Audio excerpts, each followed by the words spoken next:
Hello everyone, दोस्तों मैं अरुण शर्मा। आप देख रहे हैं द सोच। दोस्तों वीडियो में बात करने वाले हैं मामा शिवराज के बारे में कि मध्य प्रदेश में मामा शिवराज का जो परचम लहराया है, इतनी बड़ी विक्ट्री उन्होंने हासिल की है, शायद अपना एक रिकॉर्ड बना दिया। दोस्तों अगर आप चैनल पहली बार हैं, जुड़ सकते हैं, सारी वीडियो को देखें। दोस्तों बात करते हैं मामा शिवराज शिवराज सिंह चौहान के बारे में कि बीजेपी ने उनकी वैल्यू शायद जीरो बटा सन्नाटा समझ रखी थी, पर जो उनको विदिशा से टिकट दी, विदिशा से टिकट में जो इन्होंने परचम लहराया है, उन्होंने 8 लाख वोटों से जो विक्ट्री साइन की है, ये अपने आप में रिकॉर्ड है। मामा शिवराज का जो कद बढ़ता गया, पर बीजेपी उनको दौड़ने में कुचलती रही और शायद बीजेपी उनको भापने में शायद नाकामयाब रही। मध्य प्रदेश में उन्होंने लोकसभा चुनाव में जो अपनी विक्ट्री दिखाई है, उससे मामा शिवराज का मध्य प्रदेश की राजनीति में रहना बड़ा जरूरी है। शायद बीजेपी इस बात को समझने को तैयार नहीं है। बार बार बीजेपी एक ही लाभ गा रही है कि मध्य प्रदेश को उनको दूर रखना है, केंद्र में ले जाना है। अगर बीजेपी इतने बड़े रिकॉर्ड के बावजूद भी मामा शिवराज को छेड़ती है और उनको मध्य प्रदेश राजनीति से दूर करती है, तो शायद बीजेपी के लिए आने वाला समय सही नहीं होगा, क्योंकि मामा शिवराज का जो कद दिन पर दिन बढ़ रहा है। सीएम की कमान देखा जाए तो उनको ही मिलनी चाहिए थी, पर सीएम की कमान मोदी जी ने, नड्डा जी ने किस मंथन के थ्रू मोहन को दे दी। और उसके बावजूद आज भी पर्ची की सरकारों पे बहुत सारे सवाल खड़े हैं, पर मामा शिवराज को बीजेपी एक सेवादार बनाने के मूड में रहती है। पर मामा शिवराज की राजनीति शायद बीजेपी से बढ़ती जा रही है, ये आगामी मंथन बता देगा। क्योंकि मामा शिवराज ने जो जीत हासिल की है, ये छोटी मोटी जीत नहीं है। विदिशा से उनके सामने धुरंधर से धुरंधर मैदान में आ गए हों, पर उनकी लोकप्रियता जो सर चढ़ के बोली है, अभी तक के रिकॉर्ड में दूसरे नंबर पे पायदान पे है। किसी उम्मीदवार ने लोकसभा चुनाव में 8 लाख के आसपास अपनी जीत हासिल की हो। इतनी बड़ी जीत हासिल करना बीजेपी के लिए एक संदेश है कि मध्य प्रदेश की राजनीति में जिस तरीके से कमलनाथ खत्म हो गए हैं, उसका दूसरा रूप अगर देखा जाए तो मामा शिवराज है, जिनका कद सबसे बढ़ गया है। अगर शिवराज के चलते बीजेपी उनको अपना चेहरा बना के रखेगी, तो शायद बीजेपी कभी भी मध्य प्रदेश में मार नहीं खाएगी, जो चुनावी समीकरण बता रहा है। ताकि बीजेपी की अपनी अंतर मनगणना है कि वो हर बार एक नया सीएम लेके आ जाती है। वो सीएम कामयाब होते हैं, नहीं होते हैं, उससे बीजेपी को कितना नुकसान होता है, शायद इस बार में बीजेपी नहीं सोचती।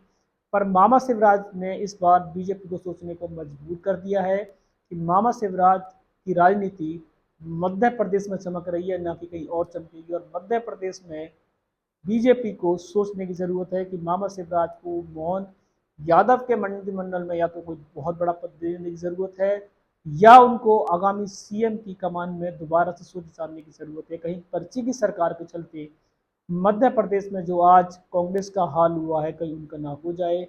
ये बीजेपी आला कमान को सोचने की जरूरत है। और मामा शिवराज पहले तो खाली बहनों के कारण, योजनाओं के कारण जाने जा रहे थे, पर आज वो विदिशा से अपनी ऐतिहासिक विक्ट्री के रूप में जाने जा रहे हैं, जिसकी विक्ट्री को सेकंड नंबर पर अभी पायदान मिला है। और मामा शिवराज ने इस बार जो जमीनी रूप से मेहनत की थी, भले ही बीजेपी ने उनसे सारे पद छीन लिए हों, वो आए दिन आम सभाओं में जितने भावुक देखे जाते थे, जनता उनसे कनेक्ट थी, जनता उनसे जुड़ी थी। और वो बहन लाडली योजना स्कीम, जिसके कारण बीजेपी की आज भी मध्य प्रदेश से बहुत अच्छी पकड़ है, और बीजेपी ने उनसे सारे हाथ खींच लिए थे।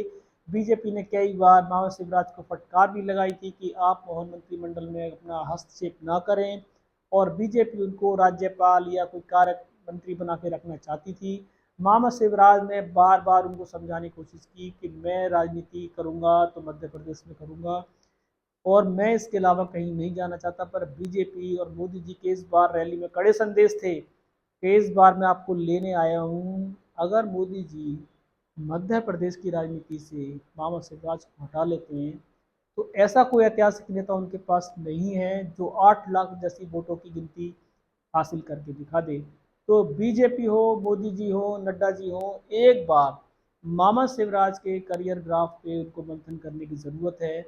ऐसा जुझारू नेता, ऐसा मेहनती नेता अगर मध्य प्रदेश की राजनीति से निकल जाता है, तो मध्य प्रदेश की राजनीति से ऐसा चेहरा हासिल करना बड़ा मुश्किल हो जाएगा।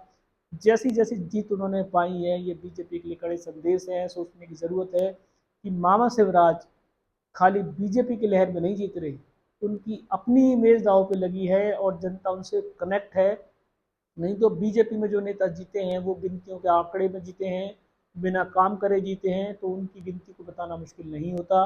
पर मामा शिवराज ने जो आंकड़ा छुआ है, ये आंकड़ा बीजेपी की विक्ट्री से भी बहुत बड़ा है।